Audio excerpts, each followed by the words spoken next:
Hey, Julie. Hey, Julie. Welcome to Hey, Julie, a podcast about Big Brother. Danielle, hi, hello, how are you? Hello, Brett. How are you? I'm good. I'll be honest. It's the podcast for casuals. I needed to take a week off. I watched 2 out of the 3 episodes. It's been 3 weeks. I know. It's entering casual season here. We are casual. I mean, we have it in our names. We're casual, but we do remember the season of Pressure Cooker and they brought it back. I just want to take a casual test here. How many hours of the live on feeds Pressure Cooker comp did you watch? Less than 1. Same. But more true, than 0. No, I watched about an hour and a half. Yeah. More than 0. I mean, all that I watched was a bunch of people being very uncomfortable and standing in a room in silence. So there wasn't, I forgot what happened the last time. I wasn't like the damn contestants on Big Brother season 25 who were like, what's the pressure cooker? I knew what it was. Yeah. I'm a BB6 loyalist, but there didn't like fights happen. Didn't people like, well, it was just a completely different season. It was such an exciting comp because it was like a split house. So whoever won was going to change the way the house went. It's very different this season. And also, was at a more pivotal point in the game. Yeah. A more of a fulcrum moment. You know, like it was deeper into the game. It was probably around like the start of jury, something like this. This is week 3. Everyone's like still doing unanimous votes about everything and, you know, saying we love you all the time. Like, yeah, there are divisions in the house. We'll get into them later. We'll get into the winner of Pressure Cooker. This is kind of a split house, except for it's kind of what I felt has happened the last few years, where it's a split house and the people on like the kind of losers alliance can't get their shit together at all and don't even know and wouldn't even know if they won HOH what to do with it or who to target. And they would probably just target themselves. Right. Which we might be seeing currently happening. Once we get to spoiler sections, we'll discuss. But should we rewind and go back to not Sunday because Brett didn't watch it and I don't remember it, but perhaps Wednesday night's episode? Wednesday nights was pretty good. That was actually a good episode. Well, I tweeted like I haven't watched it yet. I wasn't able to watch it Wednesday night but I would watch it, and everyone on Twitter was like, you got to watch it. Great episode. Actually funny. I couldn't believe the response that the defense that people brought to this episode, because usually we're all aligned that the episodes are not very good. But this episode was top notch. It was. First note, I didn't watch Sundays at all, but there's like the 4-minute previously on. Yeah, that's enough. The pressure cooker is good. We should do more of that. But we should have more completely rando competitions. Like, it was clearly like a putt thing where you had to putt a booger into a number, right? Right. Yes, for Felicia to win. Yeah, that's how Felicia got it, right? Like, God bless the old season. Farewell, fellow old Hisam. But like, we can't just have Matt winning every HOH. Not that he's come close to really winning anything so far, but like, let's just have more. Let's just keep it random. I agree. Keep it going. That's what's making this season at least a little bit interesting, is you do think you've got your finger on the pulse of what's happening, who's going to win, what's going on. And then Miss Felicia wins and you're like, oh, and then she backdoors her own, like her only meat shield who can win comps in her alliance, Hisam, who she was previously like on great terms with. You never know. You never know what's going to happen. Yeah, it was really good. I mean, we got a lot of really good stuff from everyone. We kind of Blue is like doing some blue stuff, like what we really imagined her to do. I don't know if like she's like particularly in a strong place in the house, but like in the episode, she's doing the fake crying bit. Yeah, to Hisam. Well, she had me, and then she lost me. So yeah. Why does she hate Hisam so much? I don't quite know, because on on her goodbye message too was like, you played a truthful game, and I'm telling the truth. Bye, bitch. Yeah, F you. I hate you, Hisam. Like, why was she Hisam's number one hater? Because in the show, all that we saw was him being like, "You guys are like," to her and Jared, him being like, "You guys are so cute." Like he wasn't. It wasn't really like he was antagonistic towards them. He was being kind of funny about her and Jared cuddling on the couch or whatever it may be. So why did she hate him so much? I thought it was a bit I don't much. know. Honestly, I think it turned people against her. I found it a bit of a turn off, that goodbye message, just Well, because I would have been fine with it if it came from like he was gunning for her. It was like they'd had a big fight or something, but it didn't seem like they had really anything going on in the house other than her fake crying to him. well, I'm a glutton for punishment, so that's like a yes, mommy sort of situation. Like, make fun of me. Oh. Right. Okay. Blue and Jared. Speaking of Blue, while we're on the topic of Blue, we might as well talk about the showmance of the season, which is Blue and Jared. It's like a cold showmance. Cold. And I that, think like, it's just we're just heating up. holding hands. We're just holding hands right No, now. they've made out. Oh, have they? They've See, made out under the covers. I'm a casual. I'm a casual. That's what happens when you're a BB casual. They've made out. It's good for them. I just don't know. I just don't know how anyone could want to make out with anyone with their mom living in the same house. I know it's such a different thing. This is what I called about after I made my peace with Suri and her son being on this season together. Yeah. I was like, this is what I'm gonna look forward to, which is the mom and sonness of it all, of like being an adult trapped in a house with your mom. For one, is not ideal.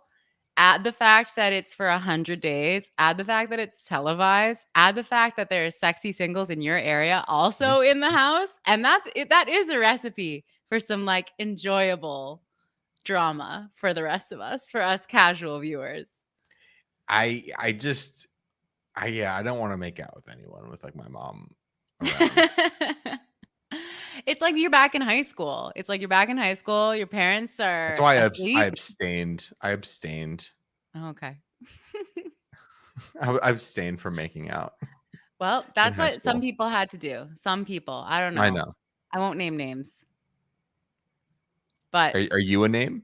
to some people. But I enjoyed that. I thought that was a great segment too. And then I know what we both loved, which was Cory's Mecole. dress up.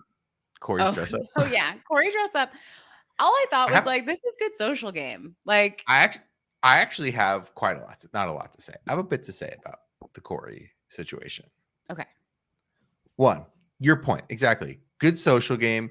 I said this week one. I said if Cory survives past week one, Cory's going to go very far in the game, and we are like I know very Dani much was wrong. suiting up for that. This is a Brett with hashtag Brett was right week. Yeah. The camera, the little digital camera that they have where they're shooting that. Yeah. Why isn't that more a part of the show? I don't know. It's It's just a special treat they get.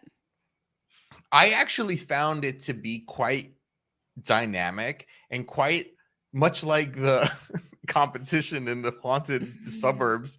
Like, I thought it was quite a nice visual mix up to be like, oh, this is actually what these people look like in a room, like rather than like from the security camera angles, like seeing them face to face, how they see each other. I thought that was cool. I actually think they should like use the footage from that camera more. Maybe just always have the camera out there. Let Right. people walk around. I know it's a very like 1994 reality bites to be like, hey, I got my camera. What do you have to say to people? But not really, because it's a vertical, it's like a phone. It's literally the reason why we all I reacted that way too, where I was like, ooh, I think it's because we're so familiar with that way of filming now, because that's how we watch videos. I think they should have a camera in the house. They should let each other like spy on people. They should be like, hey, you know what? what happened, like, we had this conversation and I happened to be recording it with the house camcorder at the time, and here's what it says. Yeah. And then, like, every few hours you have to drop the camcorder off or like take out the memory card and just put it in a slot in the storage room, and you give it to the producers and they're just gonna file everything. I think it would be good. I think you're onto something, actually. I Matt think May in this the is chat says put body cams on all of them. Sorry, what were you saying? that you could also do. I think you and Matt are onto something about like making the show a little bit more 2023. Yeah. And like upping the ante a little bit, because we've had this type of filming for so long. Everyone does film each other now anyway, but like at least they have the signed agreements of the people in the Big Mhm. Brother house where they've agreed to be filmed 24/7. So it doesn't really, I was going to say like, what about liability? But I guess they've already signed it away. Of So what? Liability? I don't know, of like filming, like the fact that it's the house guests filming instead of professionals, but they'll still have the BB professionals will still have final edit cut. So Yeah. I don't know. I I think guess it's a final very cut. interesting idea. Directors BB25 Directors Commentary Edition. Yeah. With Stevie Soderbergh's cut. He's available. So I see it. I think that's cool. All right. What else did you think about Cory's outfit? Okay, this is my final point. Okay. Do you prefer hot boy summer fantasy or mermaid fantasy? I actually thought there was a new line in the veto competition from Miss Felicia, where at one point she said like, I made it to the end and I carried my egg. It was something like that. It was something like so out of context that for that competition. And I was like, that might be a new contender for mermaid fantasy. I prefer mermaid fantasy. Mermaid fantasy was so unique. Clearly. I agree. I did like seeing them shit out those eggs though. That was a good comp. That was a comp. funny Like comp. they got tarred and feathered. They had to climb through the goo. They had to shake their little arms. They had to do a dance. That was a good comp. Like it was disgusting. Yeah. Yeah. It We was actually just, got like, fun. We got a question in the Discord. Tullinator asks, "What do you think the veto goo was made of?" Now, this is such a good question. Such a good question. The goo, it was like perfect 90s movie goo. Like who has this recipe is passed down generation from generation. Yeah. It originated on the set of Teenage Mutant Ninja Turtles 2, Legend of the Ooze. And now it was the Secret of the Ooze. Sorry, Secret of the Ooze. Secret revealed to the Big Brother producers. Yeah, you're trying to blow it out, make it a legend. It was supposed to be a secret. I cornstarch? Like, what could it be? I believe it was some sort of like cornstarch, corn syrup situation, because I believe there was like molasses? A very heavy ants scenario going on. Yeah, and how do you get that shit off? It looked so disgusting. Yeah, I mean, they always get ants, but I believe there have been, according to the Hamster Watch daily summaries, there have been quite more ants than usual. And the ooze is the culprit. Oh my God. It really looked very sticky when Izzy was trying to pull it off of her fingers. I was like, just leave it at that point. And poor Felicia, everyone did like 4 eggs, and she was like, I got halfway there. Let's go. I mean, seeing that little egg squeeze its way out. I mean, it reminded me of giving birth. Same. I thought it was a really, really good comp. Wait, did you have anything else on Cory? No, that was it. That was our extended. Well, let me just say, I thought that was very fun. We've talked about this in many seasons where it's like they're all really bored. The girls say, let us give you a makeover to a guy, right? Usually it's like a straight guy who has never experienced like the fun of makeup and hair before and like outfits. Oh yeah. And you can tell so much by the type of guy and the type of like social player in the game of Big Brother by the guys who are like, nah, like I don't want to do that.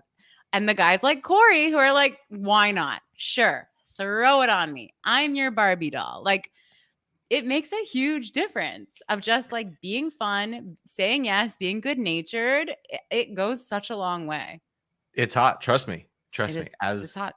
As the guy in the dorm, like the freshman year dorms, who was asked to do that and followed through, invaluable Yeah. social bonding situation. Because inevitably it makes the girls like you more or trust you more. I think you're at least more fun to hang out with. And then depending on the type of guys you're with, the guys will either be like, oh, well, maybe he's kind of cool, or they'll be like threatened by it. So you never know. What better thing to threaten other guys with by cross-dressing? Like what a great like thing to do in life. Yeah. But I thought it was good. I thought he looked good. Good for him. We got to talk about my girl. Blue. Mimi. Oh. I just wanted to say one thing. So Blue was like, say my catchphrase to Cory.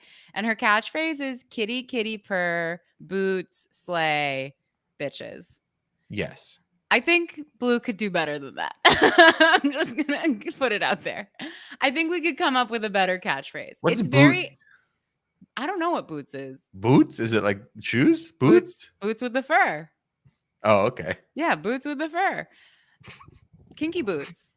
I think so. Wow, this is the Bowie Jane hour here.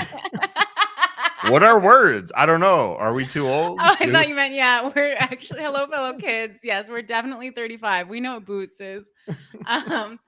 It sounded very, maybe this is on purpose. Maybe that's because this is cool. But you remember the live streaming girl on TikTok who would say like, popcorn, so good. Yum, yum. Ice cream. Like the NPC I've seen live. a bunch of those. The ones who are like, yeah. That's what the catchphrase, her supposed catchphrase sounded like to me. Maybe that's on purpose. Maybe that's what Boots? Blue should change her name to Boots. Boots. That would be good. There'll be Boots on this pod. I might start calling her Boots by accident. That's what she should change it to. Okay. Anyway, that's enough on Boots. Let's talk about our girl. I said this last week. I said, Mecole is smart. She's brilliant. She's beautiful. She's talented.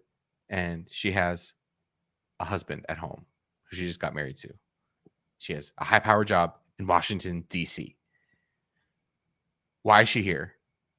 She hates this. She's miserable. And she got a whole segment about how miserable she is, about how much she might, again, I said this last week, she might be the most normal person who has ever played Big Brother. And we got a whole segment devoted to it. We saw her like psyching herself up with a little like breathing exercise thing, about to walk it back into the house. She's in the storage room at this time. And she says, dumb yourself down. Like, she is our Patronus. She is our spirit animal. She's every woman. Yes. She is great. I'm really glad that they gave her a TV spot like this because on feeds, she might as well not be there. And I understand why. It's because she doesn't want to be there because she's trying to hide from these people. She doesn't like any of them. She does a pretty good job. Like, you can't really tell when she's in the groups with people on feeds that she hates them all. But you do see her go and have her private moments. I noticed during the pressure cooker competition, she was locked in. Even those first couple of minutes we saw on the show, and then like a little bit after, because we won't get into spoilers yet, I was like, this girl needs that private HOH bedroom so badly. I mean, she was so in it to win it. And not even because she wanted to stay safe, just because she wanted to sleep alone without the space cowboy farting in her direction. Oh my God. You know? First of all, homeboy, stop trying to make space cowboy thing. It's not going to be a thing. I literally made a note, space cowboy? He's the only one who calls himself that. Like T-Bone. Like, why is he doing that? on Seinfeld, when George tries to give himself his own nickname. I thought there was like a BB contestant from like 14 years ago who's like, it's me, T-Bone. We should start calling Blue T-Bone. Boots. There is like a quadrant of like, wants to be there, wants to be on TV, wants to be there, doesn't want to be on TV. Mm-hmm. Doesn't want to be there, wants to be on TV. That's your girl, Bowie Jane. Yeah. doesn't want to be there, doesn't want to be on TV. That's Mecole. She's our girl. She's our girl. Yeah. Yeah. And I was saying, I'm glad the ultra casuals, because you and I are obviously casuals, but I'm glad the ultra Casual casuals who plus. truly only watch the TV show got a little taste of Mecole, because I think she deserves a little love. You know, they're having that vote. I hope people vote for her. I think she deserves fans. Just to spoil it, do you know who I voted for 10 times? Nobody. Boots. Did you really? Yeah. Why? Well, I think she needs it. Oh, you think she's in danger? Yeah, I think she needs it. And I think And you believe in love, so you want to save her and Jared. I believe in life after love. Oh my gosh, I do too. Well, good for you. You know who I voted for? Bowie Jane. Nobody. I don't vote. You think You can't vote. You're not even in America. It's America's vote, not Canada's vote. I'm not voting on that shit. I don't care. You know why? Because it doesn't matter. You know who's winning this season? Suri. You know, if she doesn't win, who's winning? Jared. What does it matter? That is the disappointing thing. I mean, like, good for them. Good for them. Like, we're rooting for them, but also, like, you and I were like talking about this week of like, that was kind of our initial disappointment with the Suri thing a few weeks ago. Suri's great on the show. I mean, she's better than half of these people. Obviously. But like, what is 1 divided by 17? That's like, you know, you spin the roulette wheel, how much percent you would expect any one person to win the game, right? Let me do this on my Windows calculator right now. I'll patiently It's 5%, 5.8%, right? So you would imagine every person has like a 5.8% chance of winning. I would say she has, you know, on week 1, right? I would say she had like a 20-25% chance of winning, and everyone else had the rest, right? So like, that's just the one thing of like, and we're moving in that direction. Like, Hisam got out. I mean, do you want to move to Thursday and talk about what's going on? Yeah, I think we should, because I don't want to. He's gone, RIP. But I do think we need to spend a little last time talking about Hisam. What a disappointment. He was so good. He was so good. And we'll talk about spoilers in a bit, but like, I just think I tweeted this. Okay. I just think you don't get reality TV people like Hisam every day, every season, even every 5 seasons. He's truly a unique person in that he is a well-rounded character of a person who like shouldn't be on a reality show. Like, he's a doctor. He doesn't need a reality show. We get so many but we get a lot of blues. We get a lot of young, hot people on reality shows because they're looking to build their brand. They're looking to like promote their swimsuit line, whatever it is. Nothing against them. I get it. That's good for them. But it makes it even more rare to get someone who's 45, has a full life. Not only is he a doctor, but like, as Matt May just said in our chat, a burlesque dancer by night who is like, he wasn't like mean. He let the power go to his head. He wasn't a horrible person. He was a fun person to watch. He was truly unique. He was caught. Yeah, he was a bit cocky that week. And then he was caught. He was working on some other personal relationships outside of the professor as he was talking to America. He was doing what he should do, which is have some game talk relationship with other people in the house.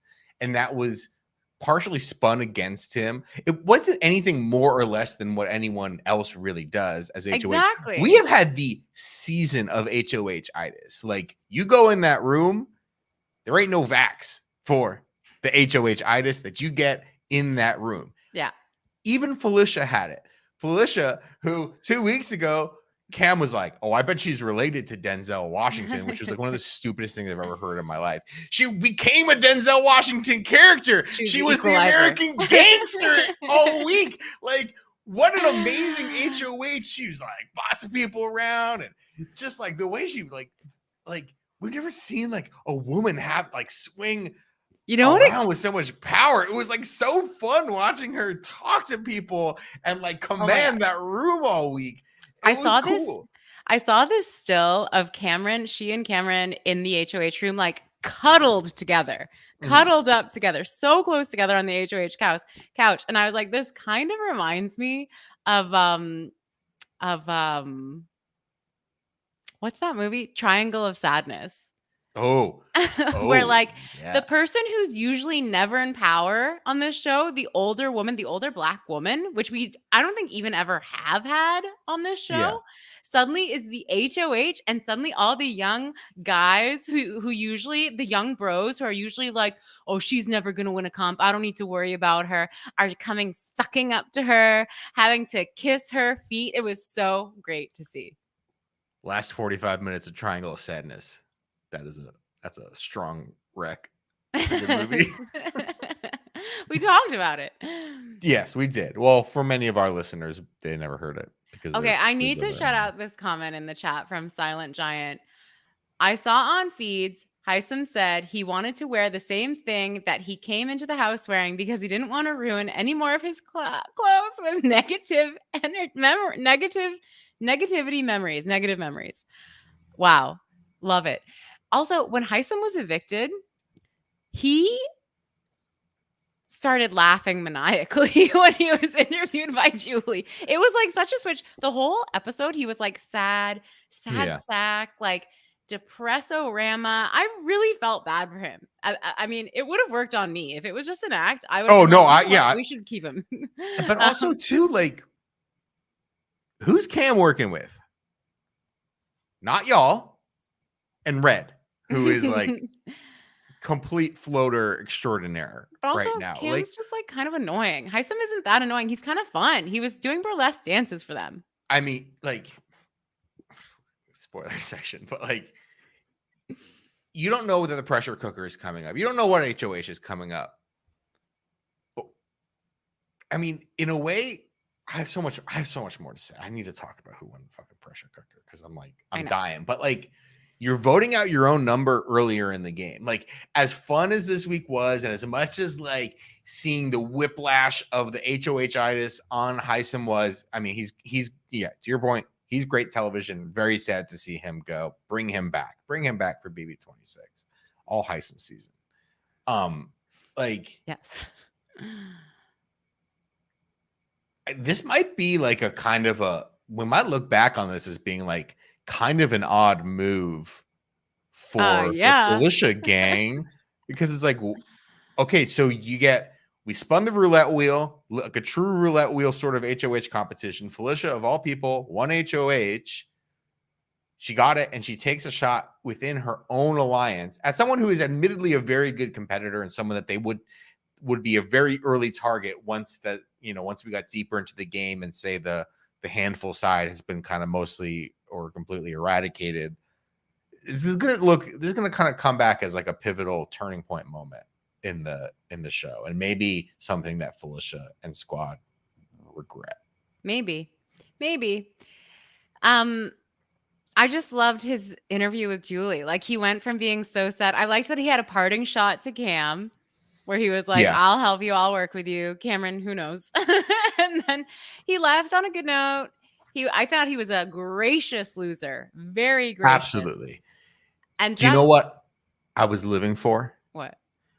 When Julie's like, there's a secret relationship in the house. And he's like, well, I guess like Jared and Blue. And she's like, not a romantic relationship, like a familial relationship. And he shouts, girl, why? He is speaking for all Big Brother fans. When Julie's like, there are people who are related in the house. And he's like, girl, why?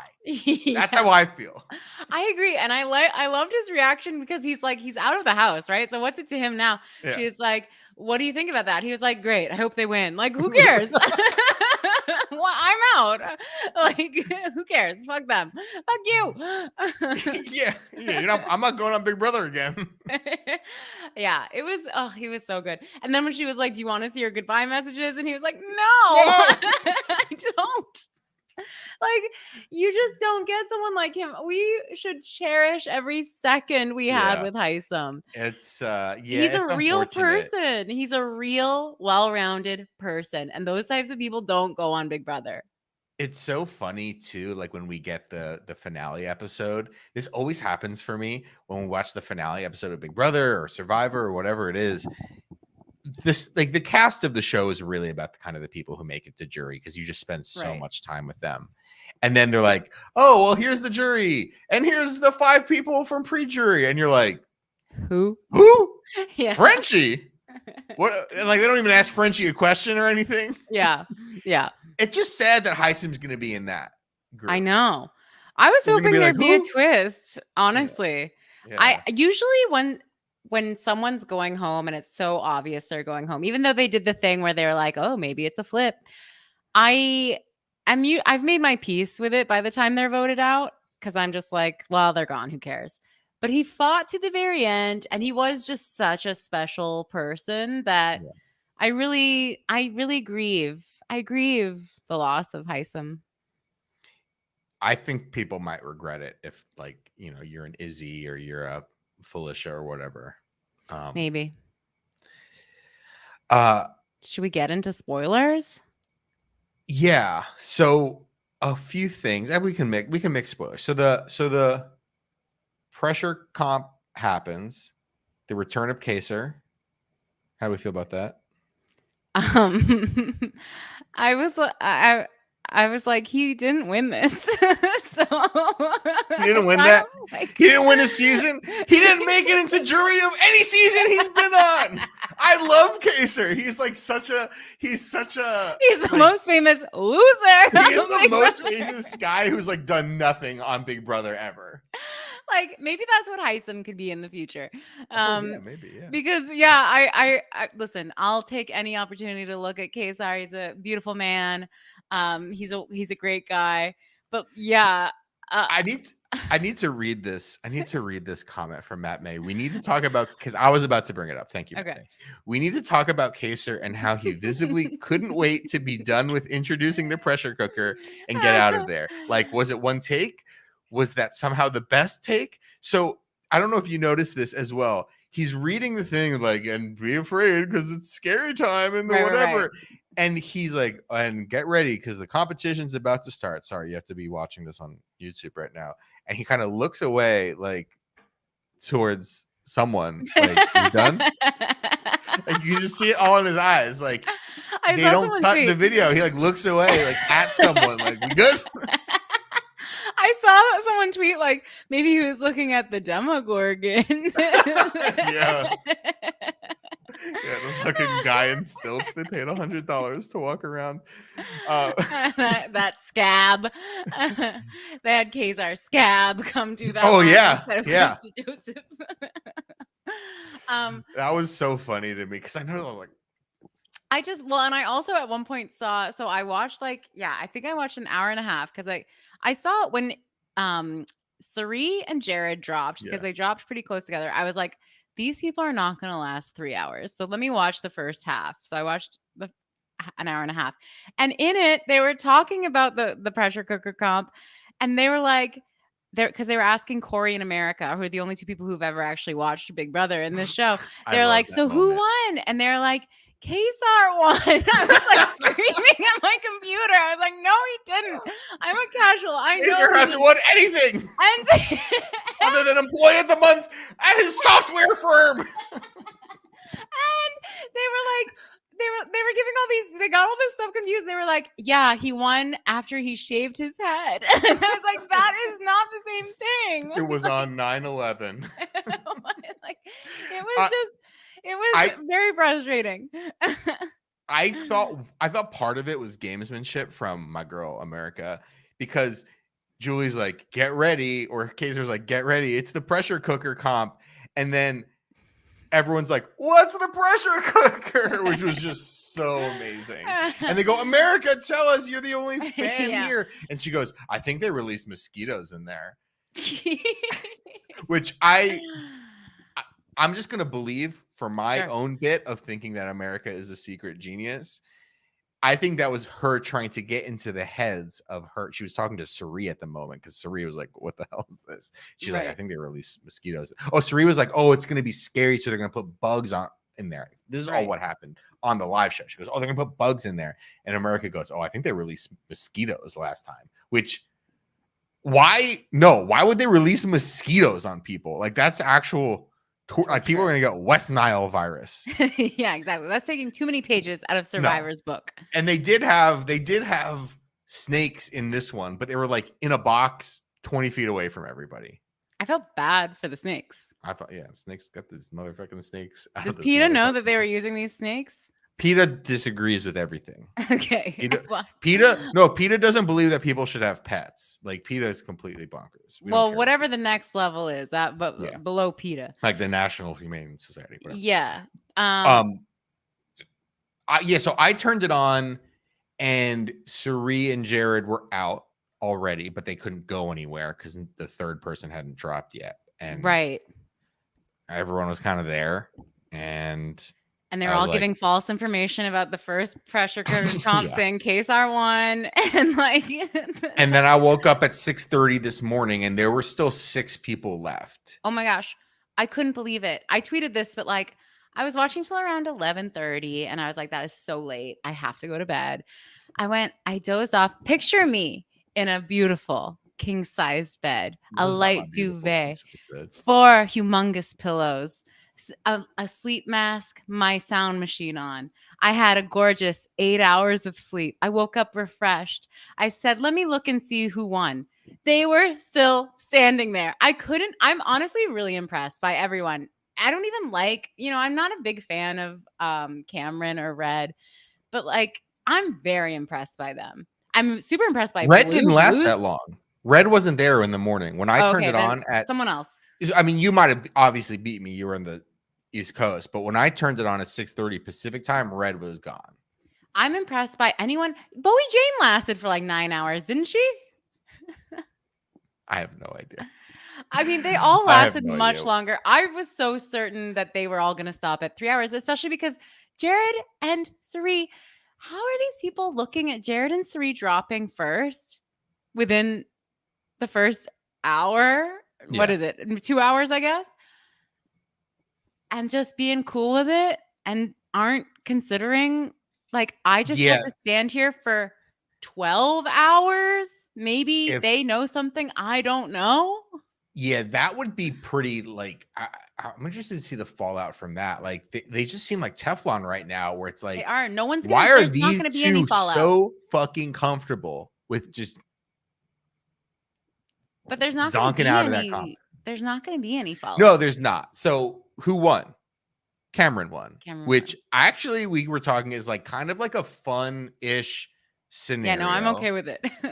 I mean, talk about HOH-itis. Talk about HOH-itis. This guy has HOH-itis when Riley is HOH. He like the way he talks to people is like complete crazed, like peak, like Hisam on cocaine, like confidence levels. Right. He's a jerk. I don't like how he is as a person. I don't like how he talks to people.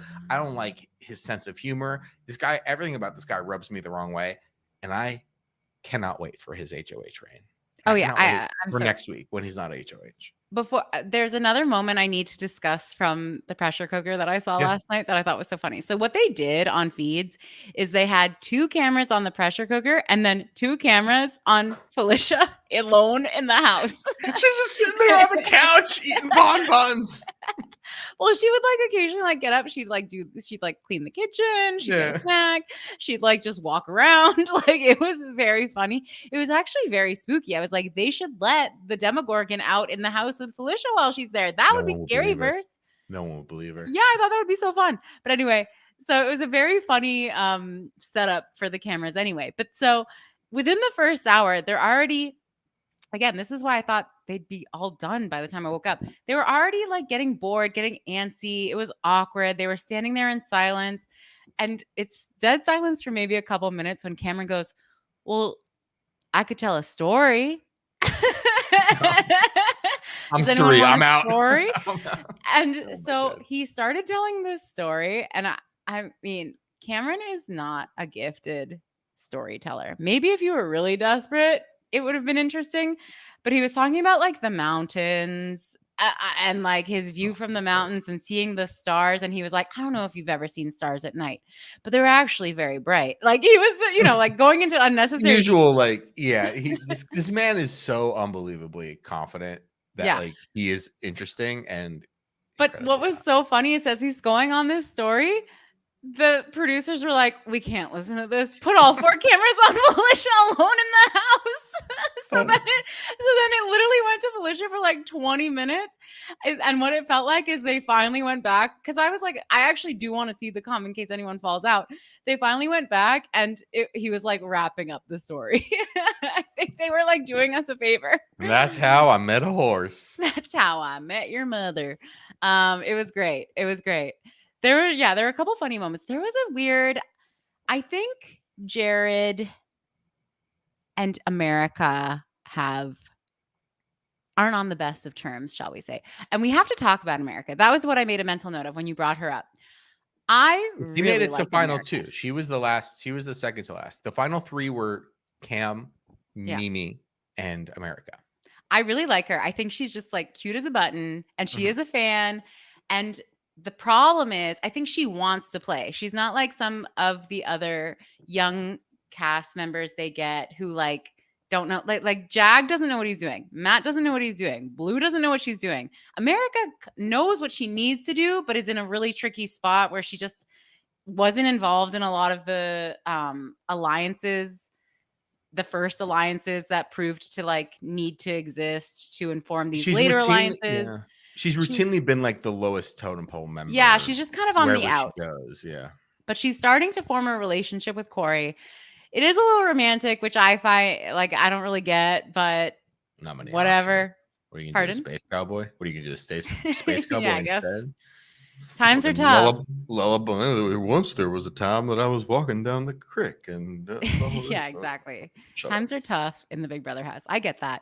But I do really like her and I was kind of rooting like because she also would have been interesting because she's not super close. She's in an alliance with Suri and Jared and Izzy because they all are.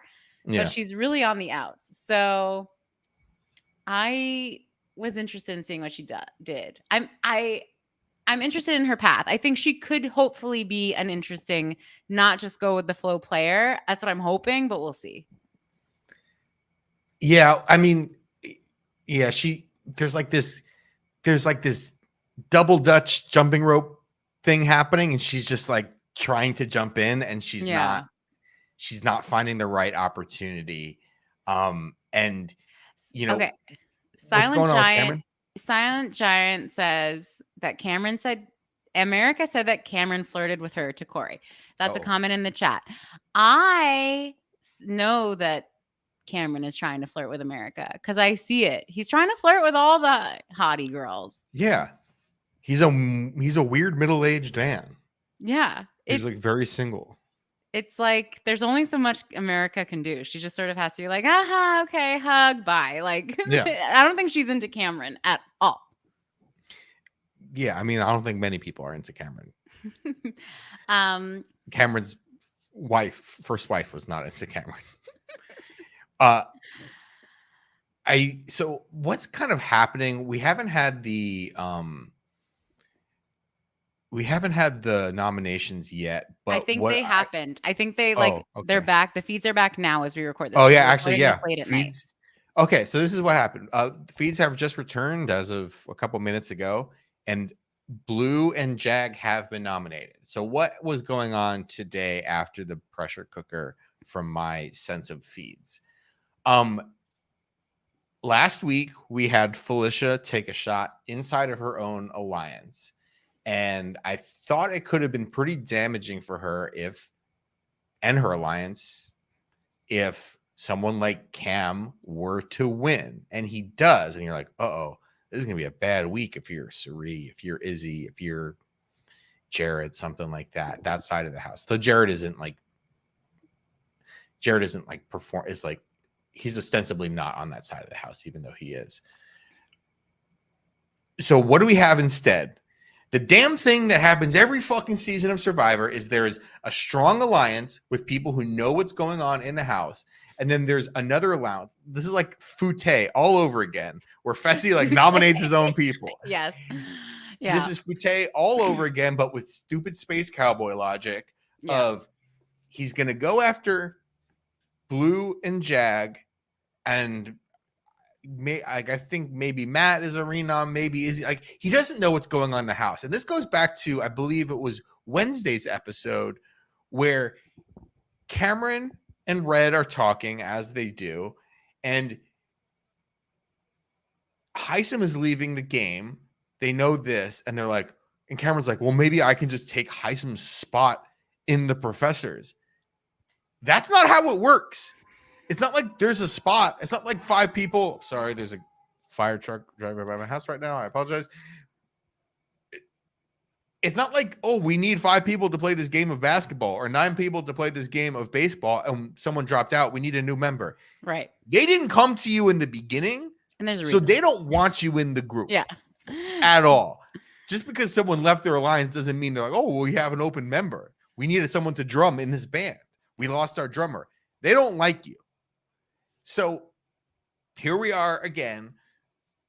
This happens, feels like this happens every season around this time, kind of a point where things are kind of even. There's an opportunity for the lesser numbered alliance to take a shot at the bigger number alliance. And the stupidest person in that alliance becomes HOH and is like, what if I take a shot at my own alliance members? So that's what's happening. I don't know what's going on with backdoor and stuff. That's what, let me just say. Disappointing and stupid. Yeah, of course. Let me just say, that's what made last season, so fucking good. Because you're right. It was at this exact same time, or maybe not exact, but it was at close to this exact same time that Turner becomes HOH and they form the Leftovers. They realize we are not part of this big alliance.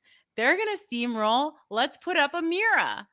And it was like the turning of the season to make it so much more exciting, so much more fun. I just don't think we have that cast this year. Cameron is going to do Suri and Felicia's dirty work for them and turn around and get his ass nominated and sent home next week, which is fine. I don't like Cameron. Right. I just kind of feel bad for Boots and Jag.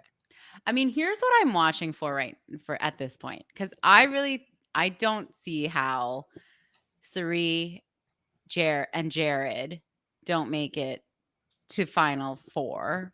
I just don't see a way where that doesn't happen. Yeah.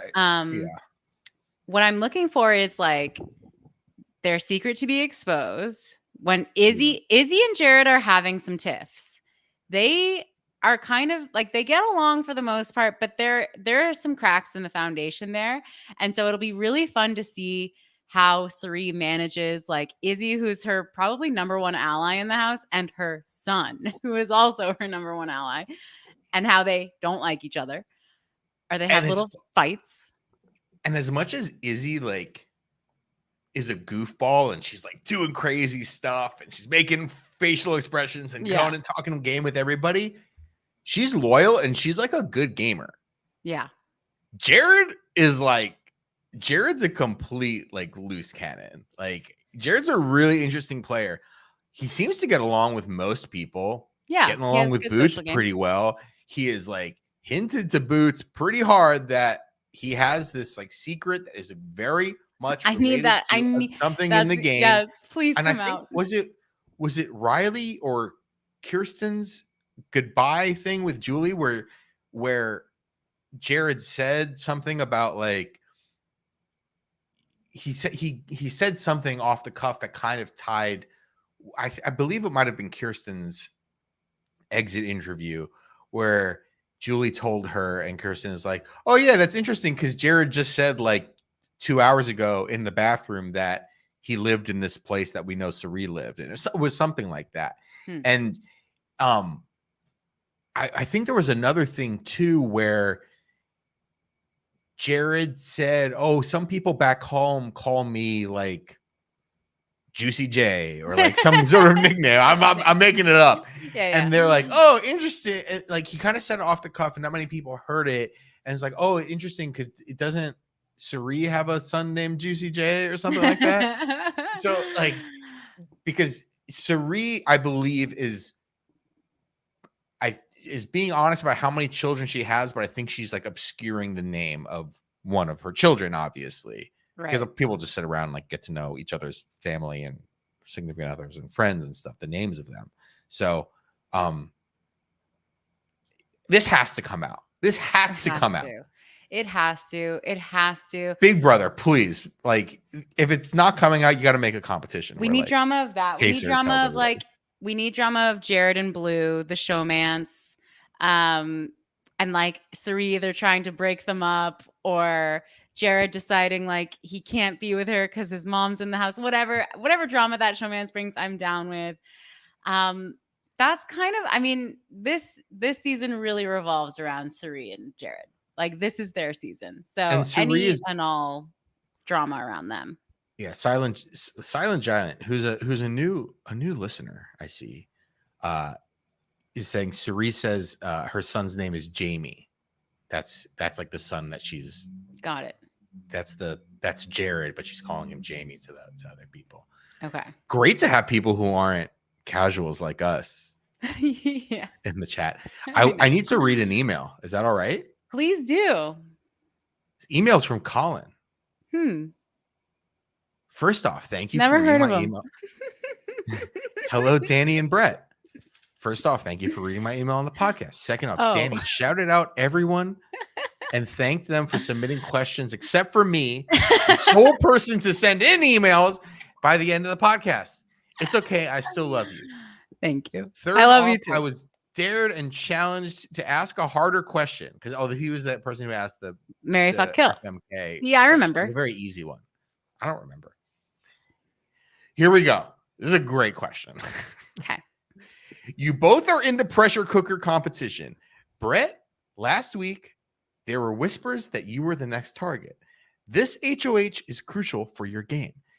In the house with you is Julie chen-moonves, Chris DeJoseph, Allison Grodner, Steve of Summer of Steve, and Jeff from Survivor. Jeff is in your alliance, but is not eligible to compete because he was the outgoing HOH last week. He helped you backdoor Christopher Nolan. Wow. Julie chen-moonves immediately drops out and wins a 7-day vacation sponsored by Christian Mingle. Chris DeJoseph and Summer of Steve drop out, and Chris has to wear a giant nose from the Humillaverse, and Steve wins a date with a Nether Gorgon, but has to remain in the Nether region until the next eviction. It comes down to you two, Brett and Dani, and Allison Grodner. Allison Grodner is clearly aligned with the other side of the house and makes you two a deal that if you throw it, she will keep you both safe and go after Jeff Probst this week. She also lets you know that Julie Chen is a floater and will be the pawn. What do you do? Well, it's really up to me. Yeah. Because you're going to be on the block. You're going to be targeted. So I guess, what do? I keep my little fingy on that button. Like, I'm not giving up. I'm like Cam in America. I can go for hours. I will not stop. I will save my alliance. I actually do think I would have been, other than the fact that I would get really sleepy, I do think I'd be good at this competition. So but what I would do is I would say to Allison Grodner, let's cut a deal. I'd pull a total actual winner of pressure cooker. The girl who backstabbed Kazar. Yeah, whose name we don't remember. That's why she didn't get to come on the show to say the message. This woman's face has been all over my Twitter feed all day because it's like, oh, props to the true queen. And we're like, yeah, we don't. Her name was Jessica. That's not true. I think it was. I know our chat will know. What do we do? I don't know. I'm hanging on. I'm beating Grodner. I don't care. But what are we gonna do when it's just you and me? Let's say Brett, Grodner's out. She dropped, and it's just you and me. Do you trust me? Why don't you let me have HOH? I would trust you if I played Big Brother with you. Okay, great. I would also trust you to, if you and me like made it to the end of Big Brother the two of us, Mm-hmm. not only do I trust you, I would also trust you to fucking vote my ass off if you're sitting next to like a complete like Goat. loser. Goat. Yeah. Like if Yeah. you're like you, me, and Bowie at the end, not only do I trust you, but I also trust you implicitly to kick my ass out. You wouldn't and be win the game. mad? No, I'd be like, iconic move. Iconic. Okay. All right, I'll do it. For me with anything that makes me slightly uncomfortable, I'm like, I either like do it or I don't do it. So like We'd cut a deal. I would either be like one of the first 3 people out on pressure cooker, or I would try to win the whole. I would like do what I can to win the entire thing, and like nothing in between. Like I'm not doing like 7 hours and stopping. I just think you got you can't get to a point where you're doing 7 hours. You cut a deal. I'm a negotiator, you know? I'm like Idris Elba in the airplane show. Yeah, right. I'm making it all the way to the end. I am pissing my pants on national television. I will do it. This is like truly apropos of nothing, but did you know that they are rebooting Fraiser? Oh yeah. I'm very aware that they're rebooting Fraiser. David Hyde Pierce is not in it. No, he's not. And it's just gonna be like, I don't know what Kelsey Grammer and it's like his son and his nephew. So it's gonna be Kelsey Grammer going like, sounds like you've got the woke mind virus. Oh my Lord. I see we've entered pop culture region. I'm gonna check it out. I think it is gonna be on Paramount Plus. About Fraiser. I'm gonna check it out because I love Fraiser. But like Fraiser too. What are they gonna do? It's gonna be like Fraiser being like, son, we have to go to the opera, and like his Gen Z son is gonna be like, Dad, that's not on fleek. Yeah, exactly. Dad, you do not have Riz. Like that's what it's gonna be. Yeah. You are not a G and your clout is low. We did get a question from Matt May in the chat. Julie, hot or not? To me, it looked like Julie had an Easter church service to get to. I'm going to say something right now. Matt May, I think you're in the minority, and I'm going to guess that Brett agrees with me. I think this was a hot, and I think a lot of people thought that because I saw a lot of people tweet immediately, wow, Julie looks great tonight. And even my husband, who's supposed to be faithful, said, wow, that's a nice dress. Diane Lane, unfaithful. Julie was wearing a floral dress for the pressure. What is a good thing to put in a pressure cooker? I don't know, some fucking vegetables, floral dress, hair down. She looked hot. It was a hot. It was a definite hot, especially after the disaster of the pantsuit. Oh last my week. God, with the army jacket and the hair. What are you doing? Daniel, I have a final question for you. I don't know if you like. I don't know if you get the same commercials that we do here. I do. Are you seeing the Hercule Poirot movie with Tina Fey in it? Duh! I love Kenneth Branagh, obviously. And you're not like Tina Fey is the killer, right? Like with she's enough obviously champagne to fill the Nile. That was the last one. I can't believe they made another one after. I haven't seen either. I haven't seen any of the Ken Branagh. Well, I saw the first one. Movies. I saw Orient Express, and then I only saw. Then it was Jewel of the Nile with enough champagne to fill the Nile, Gal Gadot, and now it's this one, which looks great. I think it looks great. It actually does look kind of. It does look kind of good. It's kind of spooky, but you know. I'm happy to see it. I love Kenneth Branagh. I love Tina. I want to shout out Silent Giant, who's still talking about Fraiser in the chat. You know what? I will not be watching Buddy Games. Oh, Death on the Nile. Thank you, Silent Giant. Yeah. Buddy Games with enough podcast. Champagne. Hey, Buddy. That's our spin-off pod. Hey, Buddy. Thank you all for your questions and comments, including Colin, who wrote us an email. Yeah. You can always write us questions on Twitter at HeyJulieBB. You can join our Discord and send us questions there. You can email us like Colin did. HeyJulieBigBrother@gmail.com. We're having fun. We're still having fun. Even though we know what's going to happen this season, we're having a great time. I couldn't have said it better myself. You said the names of our email address and stuff correctly. Discord link is in the summary. I have a question for the audience. This is a test Yeah. to see. So either tweet at us, email us, or join the discourse and tell us, will you be watching the Fraiser reboot? That's what I'm Let going us to do. know. On Spotify, you can add a poll onto the bottom of an episode. So please vote. Please listen on vote. Spotify and vote on the poll. Will you be watching this Fraiser reboot? America, What? this is your vote. America votes. This is America's vote. And Dear Rob has a podcast to ask his viewers about the Fraiser reboot. Thank you all so much for listening. All right. Bye, Julie. Bye, Julie.